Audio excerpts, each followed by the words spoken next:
Greetings. My name is Faith Chabedi. I'm the Manager of Partnerships in Inclusive Health at Special Olympics International.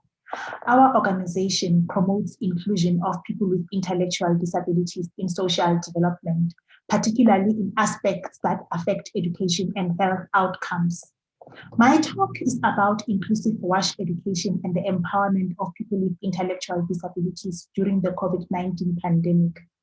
By now, we are all aware that COVID-19 global pandemic uncovered many imbalances in the effort to reach sustainable development goals, including SDG 6 on water and sanitation. In the pre-COVID-19 era, people with intellectual disabilities had barriers to access basic services like health and education, including WASH education and services. With the occurrence of COVID-19 pandemic, people with intellectual disabilities were found to be a high-risk community for development of COVID-19 related health complications and death. A study by Gleason showed that intellectual disability was a strongest independent risk factor other than age to present with a COVID-19 diagnosis. This is in addition to poor knowledge of simple COVID prevention measures like hand washing.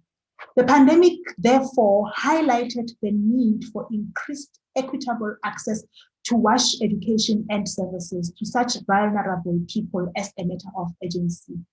To intervene, in April 2020, Special Olympics urgently created and distributed adapted COVID prevention and education resources to athletes with intellectual disabilities and their families. They added resources that guided on maintaining physical activity at home and maintaining socio-emotional wellness during lockdown. The resources were adapted by making use of short sentences, simple language, and pictures to illustrate concepts for those who could not read. These were done with the involvement of people with intellectual disabilities themselves. Around July 2020, Special Olympics conducted a global survey to assess the athletes' utilization of Special Olympics resources and the utilization of COVID-19 prevention methods included in those resources. In the following months, the national offices supported athletes to document stories reflecting their experience in accessing WASH services during lockdown. The results showed that 6,166 athletes responded to the global survey.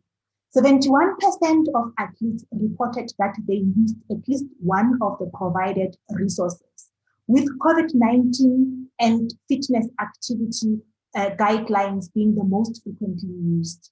Of great interest, 87% of athletes reported that they use hand washing more frequently than social distancing and wearing masks to prevent COVID infection. 67% of athletes reported that they used all three methods.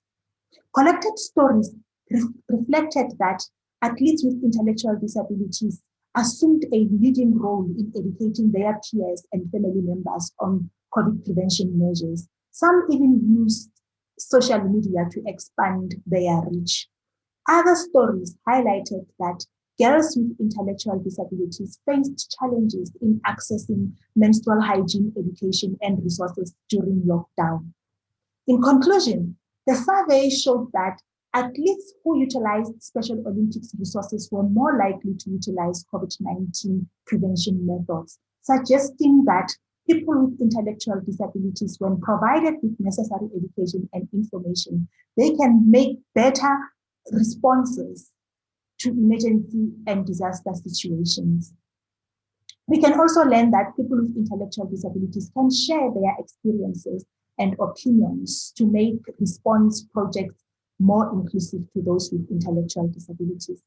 Lastly, for those wishing to learn more about people with intellectual disabilities, the health disparities they face, and the barriers that cause them, we have an online training material at learn.specialolympics.org, which provide virtual, interactive, and real-life training that organizations can use to make intellectual disability inclusive projects.